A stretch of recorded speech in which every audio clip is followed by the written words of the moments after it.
मुंबई शहरात झाडे पडण्याच्या घटना मोठ्या प्रमाणावर घडताना दिसत आहेत आणि त्याचप्रमाणे मुलुंडमध्ये देखील झाडे पडण्याच्या घटना वारंवार घडत आहे।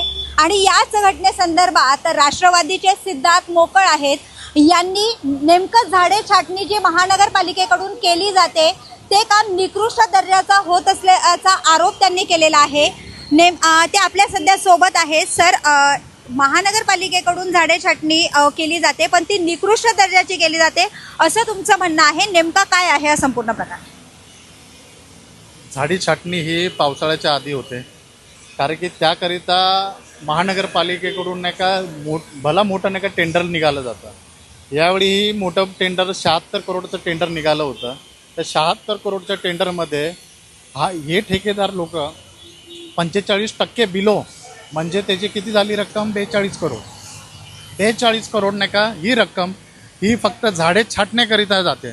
म्हणजे जर नाही का तुम्ही बिलो जात असेल तर झाडे छाटणी ही घाणाडी दर्जाचीच होणार आहे आणि निष्कृष्ट दर्जाचीच होणार आहे। आणि ज्यावेळी झाड पावसाच्या अगोदर जे झाड कटिंग झालं पाहिजे, जे ट्रिमिंग झालं पाहिजे, त्याची बॅलेन्सिंग झाली पाहिजे, ही व्यवस्थित बॅलेन्सिंग झालेली नाही। म्हणजे अधिकाऱ्यांनी ही बॅलेन्सिंग घेतली पाहिजे। मुलुंड ठिकाणी या ठिकाणी पण तसंच आहे।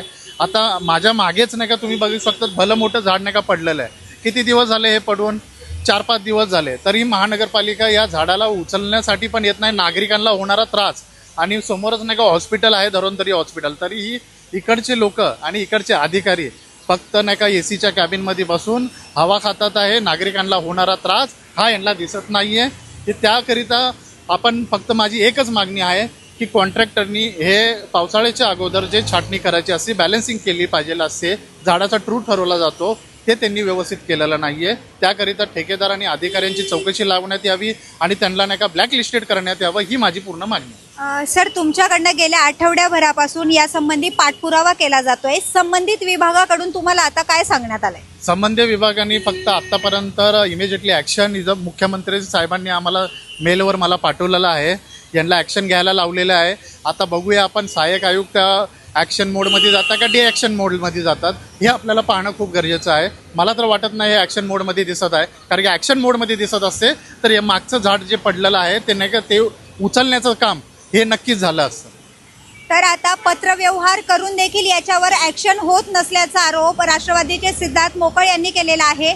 आता पुढे संबंधित प्रशासनाकडून याच्यावर काही ॲक्शन घेतली जाते का आणि पुढे काही अंमलबजावणी करून या पत्रव्यवहाराचा पाठपुरावा करून ॲक्शन घेतली जाते का हे देखील पाहणं महत्त्वाचं असणार आहे। व्हिडिओ जर्नलिस्ट शशांकसह विद्या अमृतकार, शहर मुंबई। व्हिडिओ आवडला असेल तर लाईक करा, शेअर करा आणि आमच्या चॅनलला सबस्क्राईब करा। बेल आयकॉन दाबायला विसरू नका।